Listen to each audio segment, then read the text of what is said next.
to start this morning doing what I've done the last, literally since we declared that the word was going to be our word for the year. And I don't know that I'll do it every time I preach, but for sure in the series we're in, I really want to be anchored to it. I'm going to start with two passages of scripture that discuss the importance of the local church as a foundation for building our faith on. In the book of Hebrews, chapter 10, the author says, "Let us hold unswervingly to the hope we profess, for he who promised is faithful. And let us consider how we may spur one another on towards love and good deeds, not giving up meeting together, as some are in the habit of doing." This was written 2,000 years ago. "The some are in the habit of doing, but encouraging one another, and all the more as you see the day approaching." Well, nobody ever talks about the day approaching. Let me explain that day. That day's Judgment Day. That's the day that you will stand before God. That's the day that Scripture talks about will come like a thief in the night. That's the day that awaits all of us. We should be prepared. I don't want to be found not paying attention on that day. I would like to think if this is the day that he's going to come back, and this is the day I'm going to have to face it, I'm going to be glad I was here. Right? Because I was getting the review before we went home to take the exam, right? Then in the book of Ephesians, chapter 4, it says, "So Christ himself gave the apostles and the prophets and the evangelists and the pastors and the teachers to equip his people for works of service, so that the body of Christ may be built up until we all reach unity in faith and in knowledge of the Son of God and become mature, attaining the whole measure of the fullness of Christ." So our whole goal is to move from infancy to maturity, to grow in spiritual maturity, to not have to drink milk, but to eat solid food, which is the Word of God. Our maturity is what will separate us from people who are not taking their faith seriously. One of the things I say all the time is that I believe that we are in this thing together. As it goes for you, it goes for me, and vice versa. I believe that God has knit us together with a very specific purpose and a very specific mission in mind for very specific places. What we do in this church is not accidental, and it is not coincidental. This togetherness requires a unity of heart, soul, and mind around the person of Jesus Christ, and that we would believe that everyone would have some skin in the game, right? That you just wouldn't be takers, that we would be givers, that we would have some skin in the game. This is what the church looked like, looking inwardly to care for our fellow brothers and sisters, and simultaneously looking outward for the lost and the broken who need the very thing that we have been blessed with. I believe the local church is, of all the institutions in the world, the local church is the only one that primarily exists for the benefit of those who are not here yet. We are other-driven in our passion of having received the crown of life and now wanting to share it. To do anything less is hoarding and not actually the church. It's not the church. In it together means my pain is your pain. My joy is your joy. My burden is your burden. Your community is my community. In it together means our passion for the cause of Christ will literally drive us to fulfill the Great Commission and carry the gospel to the ends of the earth. The local church is about mass creating momentum in the name of Jesus Christ, crashing hearts with God's undeniable love. It's believing that we can do more together than we could ever do individually. It's creating ripple effects of love that cascade from in here to out there into broken places. Sunday worship is the gospel made audible. The church is the gospel made visible. It is the gospel come to life and made visible. This is what makes the relationship that we share with First Baptist Church of Merritt Island so biblical. United together for the sake of Jesus causes our two churches to do more than our community could imagine, and it freaks out the other churches. Whether it was Friday night at Night to Shine, or whether it's collecting turkeys at Thanksgiving, or it's in the summer with our backyard missions program, we're driven by love and not segregated by institutional shingles or denominational drama. Can I get an amen? I believe when the local church is healthy, then there is nothing like it in all the world. There's no greater vehicle for love, mercy, and truth on this planet. However, when the local church is unhealthy, it can be one of the most destructive forces on earth and can crush the soul of hope in people. It can fumble its divinely given responsibility.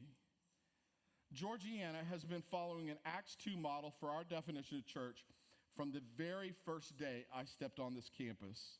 We have a different understanding of membership in that the requirements for membership are minimal, but the bar is set very high in expectations when you step over it. To be clear, the church is not a cruise ship. It is a battleship deployed by God to repel darkness. It is not a monastery to hide in. It is a missional outpost, equipping and sending out saints for the work of the kingdom of God. And I firmly believe that the church is not about a building you go to, but about a people we become, a mobilized army of love, empowered in here to share the good news out there.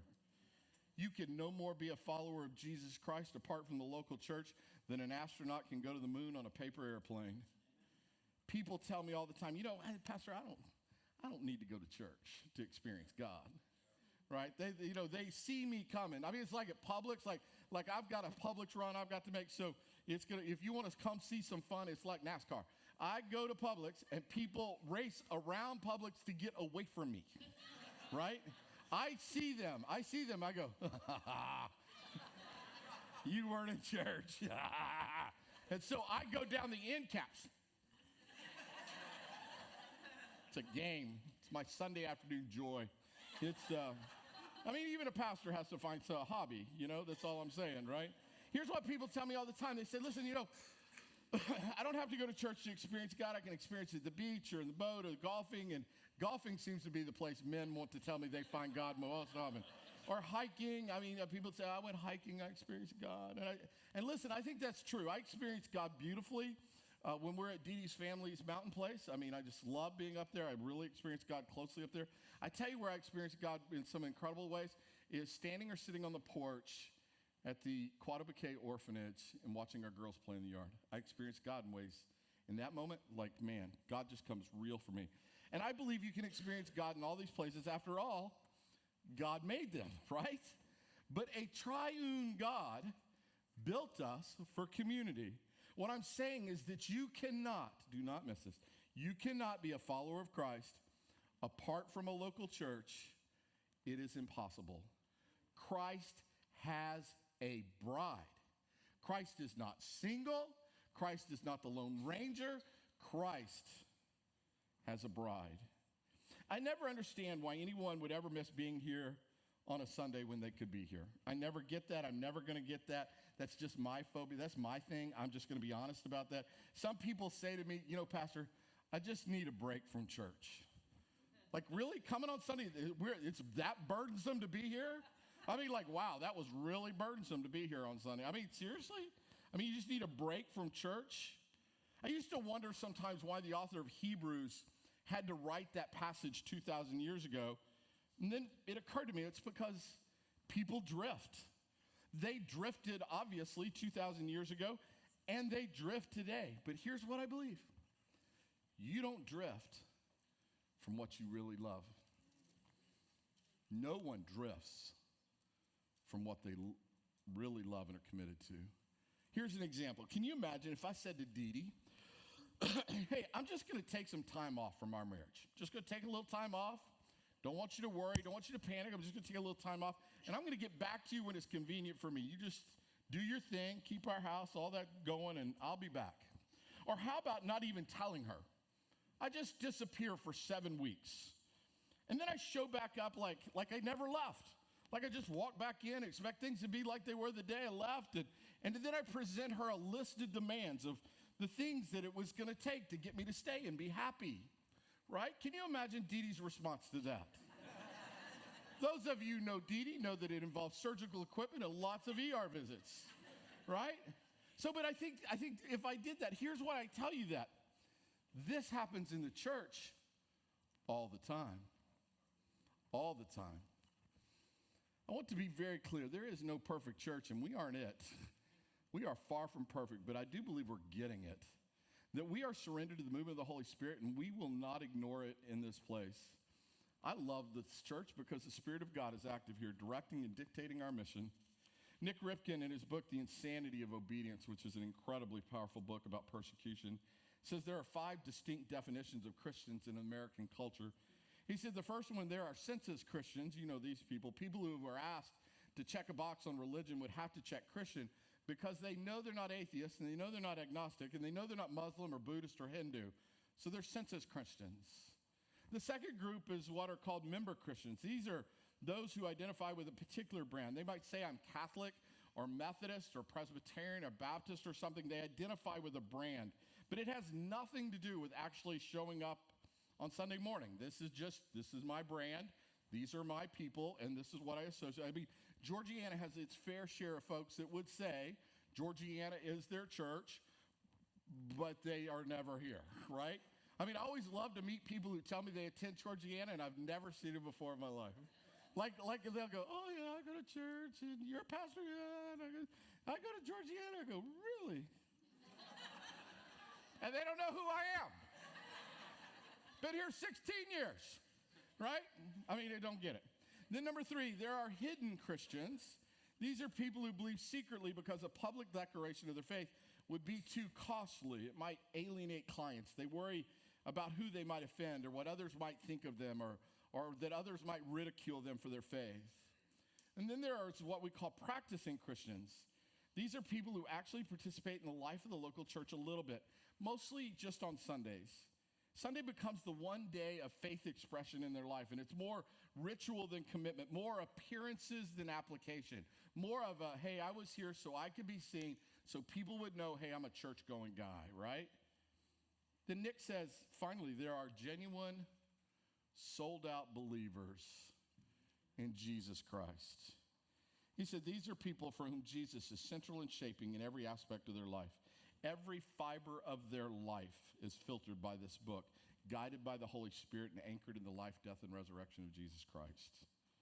Every community that lives in this world has varying aspects of defining Christianity, which is why the label Christian is so confusing to so many people, because they see so many variations of it. Listen, because the definitions are so self-determining, the country club church has become a real phenomenon in our culture these days. In a country club church, the goal is to cater to its members, which can lead to some serious navel-gazing that makes Jesus irrelevant to their lives. As long as the member is happy, as long as they're happy, then Jesus can have whatever is left over. In the country club church, as long as you pay your dues, as long as you drop some coin in the plate, put a few folding money in there at least once a month, whatever, you are in good standing. There really are no other expectations. This is not the church Jesus had in mind when he said it would be his bride. This is not the church he died for. Being a part of the local church is supposed to count for something. It's supposed to mean something. It's supposed to set us apart for works of the kingdom and the revelation of Jesus Christ as Lord through our lives together. Years ago, I began to look closely at what it meant to be a member of a church, right? I just was caught up. What struck me was, in a lot of churches, statistics-wise, they'll usually have twice the number of members than they have attenders. Like if you look at church statistics, their membership, we attended a church years ago that had like 3,000 members, but about 1,500 in worship, right? Where do 1,500 people go? I'm always marveled at the fact that we'll have 1,200 people at Easter Sunday. We'll pack Holy Trinity. It'll be incredible. Then the following Sunday, we'll have 500 people here. Where do 700 people go that said the week before that Jesus was a part of their life, and just a week later, I don't know that I like him anymore. I mean, what happens to those people, right? I mean, I just don't understand that, right? I think part of what happens is when you look at membership, it gives you a false sense that it's just like joining Sam's or BJ's. Cultural Christians thrive where church membership means nothing and is available to all without any changing the day after you sign up. This is why we quit calling joining the church membership classes. About 4, 5, 6 years ago, we started calling them owners classes. We wanted to create stakeholders in the church and not club members. Here's the deal. You could never join this. If you're visiting with us today, I want you to hear me loud and clear. We're glad you're here. We would love for this to be your church home, but you don't ever have to join.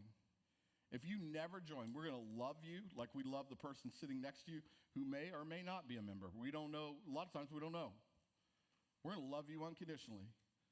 We're going to bury your loved ones. We're going to marry your children. We're going to be there for you in a crisis. But I'm here going to tell you, if you commit to join the church, then we expect you to pick up trash in the parking lot on Sunday morning.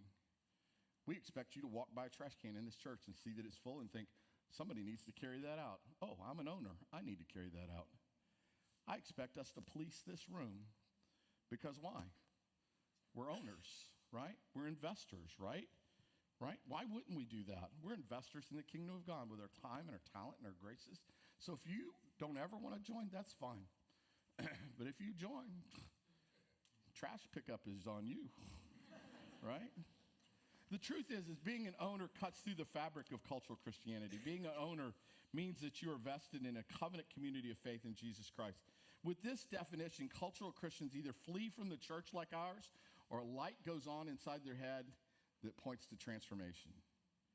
We have intentionally, I'm not going to apologize for this, we have intentionally made it hard for anyone to be wishy-washy in their faith, lukewarm in their worship, and apathetic in their attendance. The call of every Christian is a life that believes in the full gospel, that repents of their sin, experiences regeneration, and follows Jesus down the narrow road. There is no other organization in the entire world that will point you down a path to ever eternal life. Here's why it all matters, and it does matter. Unbelievers in our community know when their friends who claim to be Christian don't actually take their faith seriously. When they live with one foot in the kingdom and one foot in the world, in a community where unbelievers see little distinction between themselves and their friends who are associated with the church, then this becomes a detriment to the mission of God. When people hear you talk about being a Christian, but you look like the world, it's confusing to them. Based on the biblical mandate, becoming a part of a local church is an agreement to live one's life in personal holiness, working in conjunction with corporate fellowship that is different than anything the culture offers. Country club Christians will find adhering to the obedience of the commands of Jesus, to practicing community, to striving for holiness, and to serving the body of Christ to be essentially too demanding for them. And they will begin to look for a church that won't miss them if they're missing, who expects little of them, but also offers a buffet of resources for them to pluck from anytime they need them. A church that does not demand full surrender to Christ, that refuses to call people to die to themselves, as I did last week, and follow Christ, will be full of people who admire and are cool with Jesus as long as he doesn't interfere with their lives. Dean Isara, in his book, Unsaved Christians, which has been the influence of some of this work I've done, would say country club Christians are consumeristic, they're fickle, they're non-committal, they exercise selective generosity, and they're growth resistant. What I find is that I travel around to dying churches and do workshops at other churches that are dying, is this is what describes them. I can be with them an hour and they commit 4 out of 5 of these things. So let's be reminded of what the church looks like. Go to Acts chapter 2.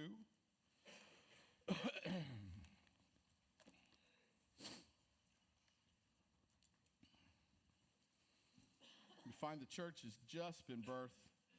We're not far into the book of Acts. Then it gives this picture of what it looks like, a healthy church. Then it says, in verse 42, they devoted themselves to the apostles' teaching and to fellowship, to the breaking of bread, and to prayer. Everyone was filled with awe at the many wonders and signs performed by the apostles.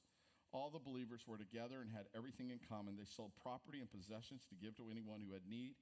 Every day they continued to meet together in the temple courts. They broke bread in their homes and ate together with glad and sincere hearts, praising God and enjoying the favor of all the people.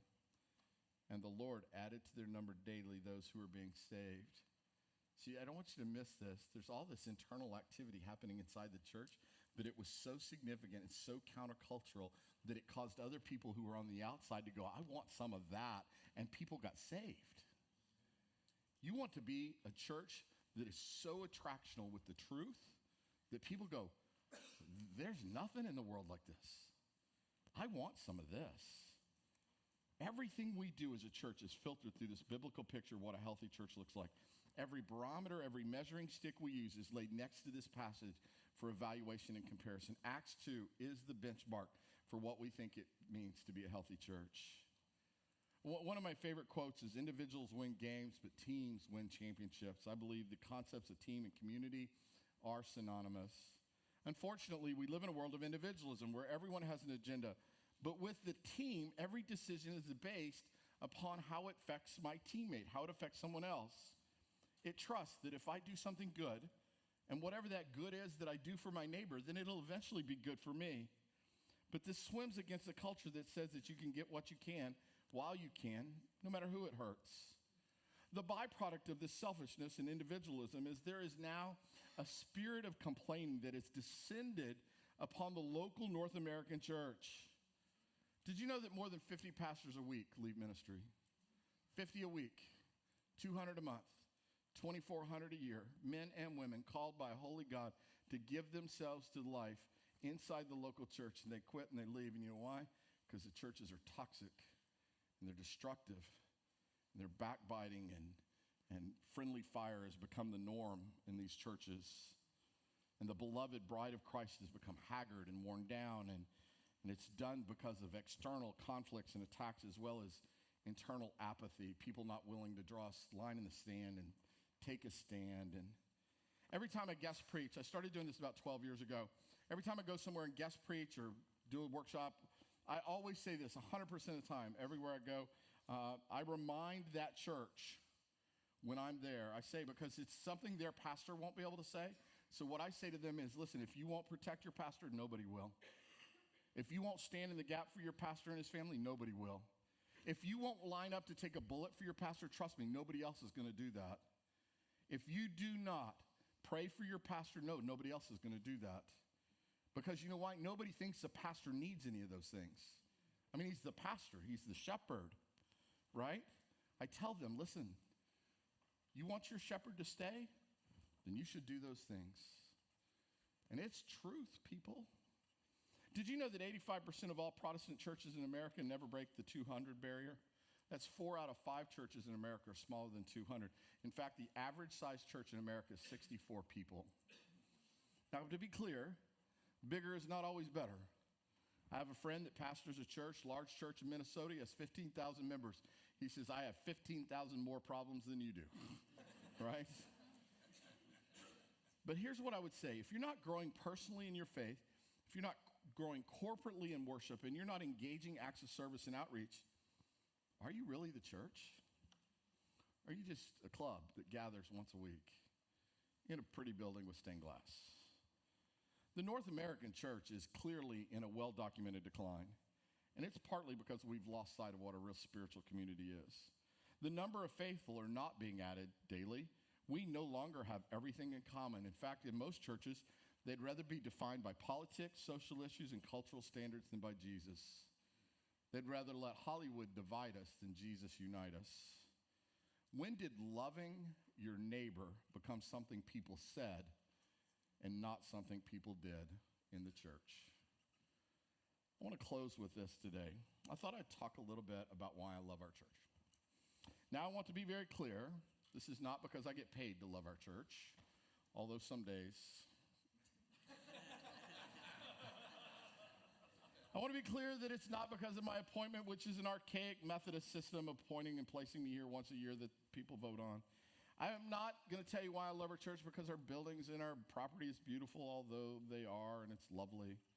But when I say I love our church, I mean the people and the mission and the difference we get to make together in somebody else's life for eternity. Not just for next week, but for eternity. I show up every Sunday, not because I believe we're called to attend church, but because I believe we're called to belong to one. We say Georgianna is a place to belong and a place to become. We've been saying that since the first year. God has asked me each week to call the question, how are we doing in becoming faithful? How are we doing in becoming dangerous? How are we doing in giving ourselves away? How are we doing in becoming the very reflection of Christ? Because ultimately the church exists so Christ can be known. So he can be known in our homes, so he can be known in our community, and for sure, so he can be known in this room. We do this so lost people would be found and marginalized people would be brought in, and that we would have our hearts broken over the things that break God's heart. The mission has not changed in 2,000 years, just the levels of commitment. The Judases now outnumber the Peters in the North American church. That should get your attention. The Judases now outnumber the Peters in the North American church. Listen, my life was changed because a local church changed someone else's life, and they challenged me to surrender my life to God. God then began to form in me through the local church the power of the Holy Spirit to know what he created me to do. It was a moment of monumental spiritual growth when I realized that I was once the dry bones that Ezekiel talked about, that I was once dead in my sin that Paul talked about, and now I'm alive. And when this hits you for the first time, you are crushed by humility and you are pressed into action. I believe the church matters so much that I have given my entire life to it. I have sacrificed more than I could stand up here and talk about for 4 hours for the local church, because I believe what we do here as a local church, I believe it matters in a way that nothing else in the world matters. I love our church because I believe God is breathing life into people through us. I believe every day is a day to be a blessing because we have been blessed. I believe every day is a day to love because we have been loved unconditionally. I believe every day is a day to forgive because we have been forgiven so much, right? Every day is another day to die to ourselves and live for Christ. I love our church because it's a place where children actually matter. I love the fact that throughout the morning that there are children running all over this building because they are so at home here. They'll be up and down the aisles. They'll be screaming in the hallways. They'll be playing outside. I mean, it is awesome, right? I love that our nursery is full during the middle service, and I refuse to apologize for that because that means we have families that are committed to have their children here and to start from the beginning and see it all the way through 18, because you trust me, you're going to need it a lot more at 18 than you're going to need it at 1, right? Listen, every hug I get, every smile I see in the hallway from a child reminds me why Jesus said, "Let the little children come unto me." I never get tired of hearing stories about children that shame their parents out of getting out of bed on Sunday and coming to church instead of going to brunch. I never get tired of stories of children giving their lives to Christ down that hallway. I love our church because they've got great pastors, and our youth are the tip of the spear of evangelism, inviting their friends and sharing what they love. They do it better than anybody in this church. I love the way they worship without shame, and I love the way that they refuse to be embarrassed by their faith and how they move through life. And that began at the top and works it all the way to the bottom. I love that about our youth. I love our church because we take prayer seriously. That when we say we will pray for you, it's not lip service, it actually happens. I love watching you pray for others in the hallways and in the courtyard, in the historic sanctuary that we have dedicated to be a house of prayer. That at least here on this property, we are not ashamed to invoke God's name on brokenness and hurt. I love it even more when we're standing in aisle 4 of Publix and we just pray right there in the name of Jesus Christ over the bread and your hurt. So I love our church because time and time again, it's available for our community. Whether it's homeowners meetings or funerals or pumpkin patches, whether it's coaching Little League or volunteering at nonprofits, whether it's visiting the sick and the shut-ins and making them meals through the meals ministry, whether it's on this property or beyond, whether it is literally making meals for youth on Wednesdays and Sundays, we believe that God's love is contagious. And if you're not careful, if you allow us to get close enough to you, we're going to get some on you, right? Because I'm going to tell you right now, God's love is sticky. You let me get close enough, you're going to be sticky all day long. It's the way it is. I love our church because it hates debt. That we're committed to be debt-free so that we can mobilize our resources for the advancement of the kingdom of God. This is how we own an orphanage in Haiti, because we don't have any debt. I love that we are a first fruit church and not a leftover church. I love that we take tithing as a command and not as a suggestion.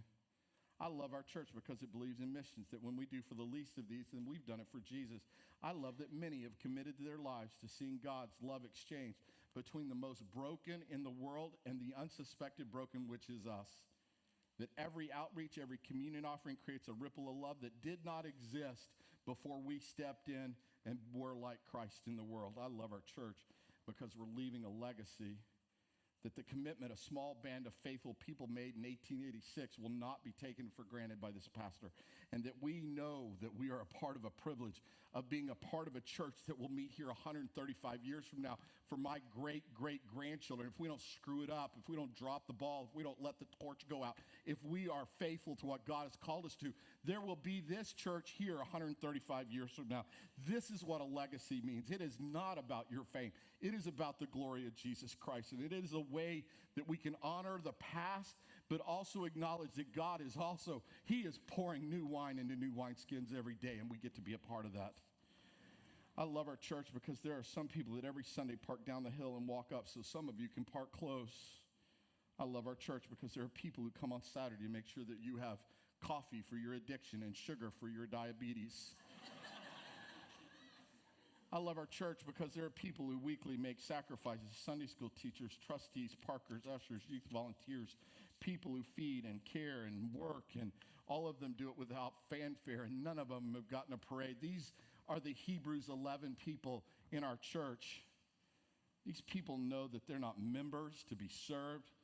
They are owners who get up on Sunday morning and wrap a serving towel around their waist and want to be like Jesus. Daisy, y'all can come. In Matthew chapter 16, Jesus says this, and I tell you that you, Peter, and on this rock, you are Peter, and on this rock, I will build my church, and the gates of hell will not overcome it. I will give you the keys of the kingdom of heaven, and whatever you bind on earth will be bound in heaven, and whatever you loose on earth will be loosed in heaven. I'm telling you this morning, the church is the hope of the world. We are in the binding business. And if there was ever a time that our community needed to be bound in the name of Jesus Christ, man, it is now. Jesus did not die on a cross to raise an audience. He rather died on a cross to raise an army that is willing to be committed to do whatever it takes to storm the gates of hell and set the captives free. I love this church. I'm all in. I've drunk the Kool-Aid. I don't want you to miss that. I'm telling you, I don't want to miss a single moment of what God is doing in here and will do in here. I love our church.